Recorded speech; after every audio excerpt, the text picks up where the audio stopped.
नमस्कार। अभी हम आ चुके हैं डॉक्टर उत्सव राज सर के पास और आपको बता दे जो सर के नाम से अभी साइबर अपराधी द्वारा फर्जीवाड़ा किया जा रहा था। वो फर्जीवाड़ा इस टाइप से था जो व्हाट्सएप पे मैसेज करके सर के नाम से व्हाट्सएप पे डीपी लगा के सर का फोटो जो है उससे सर का जितना जानने वाला था सभी को मैसेज करके 5,000 10,000 रुपया मांगता था। क्योंकि सर दरभंगा के ऐसे डॉक्टर हैं जिनके पास कोई भी आर्थिक सहयोग के लिए पहुंचे या किसी भी तरह से मदद के लिए पहुंचे तो सर मदद करते ही हैं।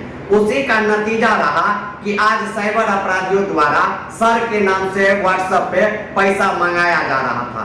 सर सबसे पहले आपको जानकी न्यूज में स्वागत है। धन्यवाद जबकार जी, धन्यवाद। सर कहीं न कहीं आपको छवि को खराब करने के लिए या साइबर अपराधियों द्वारा इस तरह का षड्यंत्र रचा गया।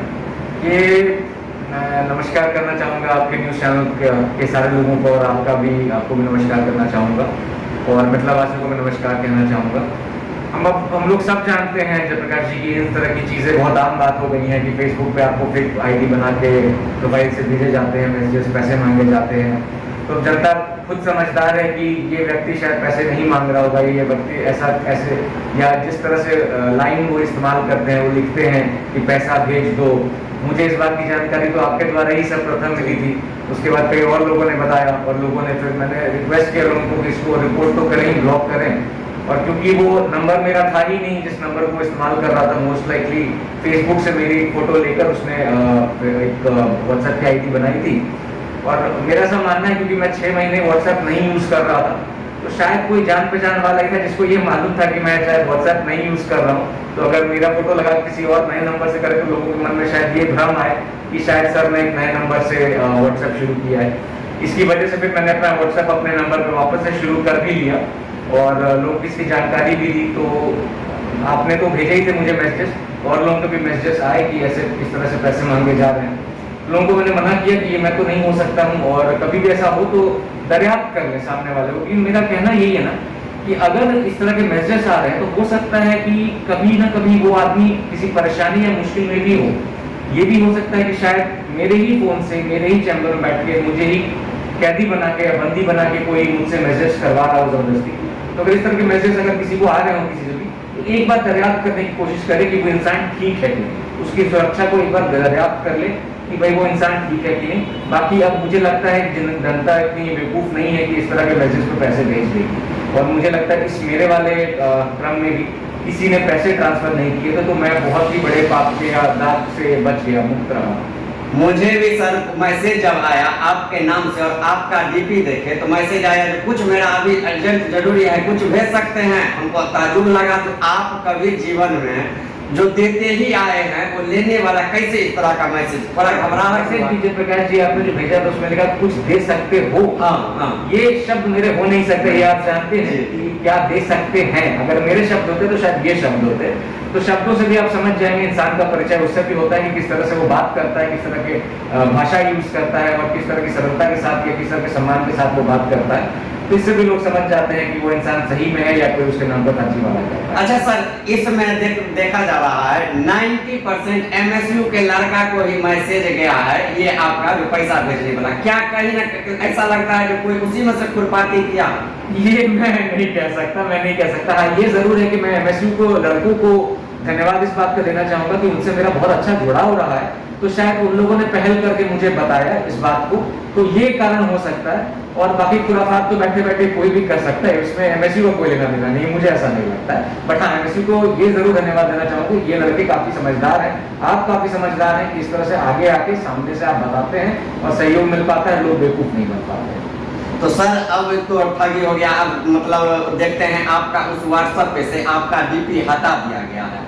जिन को मैसेज गया या फिर भविष्य में इस तरह का कोई भी बात ना हो, इसके लिए जो आपके भरोसेमंद लोग हो जो आप पे भरोसा करते हैं उनको क्या करना चाहेंगे? दोबारा मैसेज जाए तो उस पर फिर एक्शन ले या किसी तरह का? बिल्कुल, मैं जैसे मैंने कहा कि अगर कभी भी मेरे नाम से या किसी भी मेरे प्रोफाइल के पिक से इस तरह के मैसेज अगर कभी आते हैं तो मैं ये साफ साफ बताना चाहूंगा कि वो नहीं होंगे मेरे।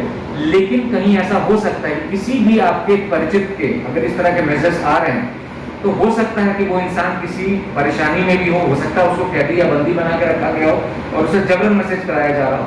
तो एक बार उसकी सुरक्षित होने की दरियाफ्त कर लें कि वो इंसान सुरक्षित है कि नहीं, और उसके बाद फिर ऐसे मैसेज को आप भी अपने माध्यम से फैलाएं कि भाई उसको ब्लॉक करें और रिपोर्ट करें, क्योंकि ये आजकल रोज का काम हो गया है लोगों का। तो इसमें पुलिस को इन्फॉर्म करके, साइबर सेल में इन्फॉर्म करके कोई बहुत ज्यादा उनको तंग करने का मतलब नहीं बनता है, क्योंकि पुलिस के पास वैसे ही बहुत सारे काम होते हैं और ये आए दिन की ठगी हो गई है आजकल। तो इसके शिकार ना बने, इससे बचें, और जैसे भी मैसेज आते हैं उनकी सुरक्षा को एक बार आप सुनिश्चित कर लें कि वो सुरक्षित है।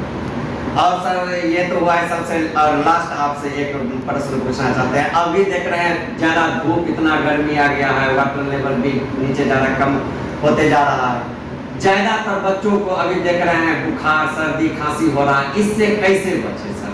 मेरा ये कहना है कि जो बच्चे 6 माह से छोटे हैं, जो 6 महीने छोटे बच्चे हैं, उनको माँ का दूध जल्दी पिलाएं, ज़्यादा पिलाएं, क्योंकि इस गर्मी के मौसम में उनको भी पसीना आ रहा होता है, तो उनको भी डिहाइड्रेशन होने के चांसेस रहते हैं सिर्फ गर्मी की वजह से।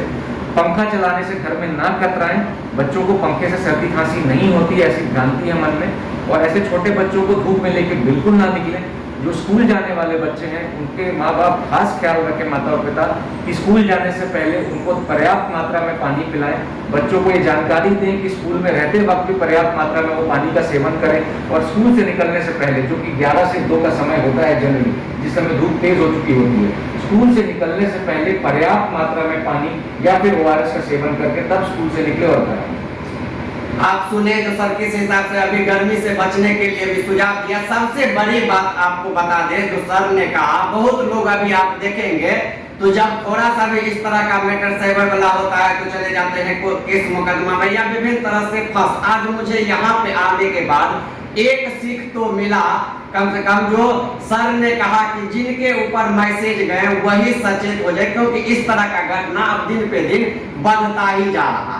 यदि मेरे ऊपर मैसेज आया, हम उस मैसेज को मान लीजिए जो पॉजिटिव वे में नहीं लिया, वैसे ही छोड़ दे, तो कहीं ना कहीं साइबर ठगी से हम बच सकते हैं। जो सर बहुत बड़े आज कहे तो हम लोगों के जैसे यदि व्यक्ति रहते तो आज थाना में जाके FIR करके विभिन्न तरह से अपना मानसिक उसमें दिमाग लगा के और कहे तो काम बर्बाद हो जाते या विभिन्न तरह से 10-20 हजार रुपया उसमें और खर्च कर देते। लेकिन सर ने सिखाए हम लोगों को जो नहीं, इस तरह का तो मार्केट में होते ही रहता है घटना, खुद में अपने आप में ऐसा होना चाहिए। जो इस तरह का मैसेज का नहीं नोटिस लगे तो वो साइबर अपराधी जो है वो खुद मैसेज करना छोड़ देंगे। तो आप जितने जान की न्यूज देख रहे हैं सबको कहेंगे जल्दी इस वीडियो को वायरल कीजिए। फेसबुक, यूट्यूब, इंस्टाग्राम पर हमारे चैनल जानकी न्यूज को सब्सक्राइब कर दीजिए, फॉलो कर दीजिए और इतना वायरल कर दीजिए ताकि वो जो साइबर अपराधी वह मैसेज कर रहे थे वो भी देखे जो कैसे हैं हमारे उत्सव राज सर, जिनके नाम पे कितना भी फर्जीवाड़ा करना चाहे।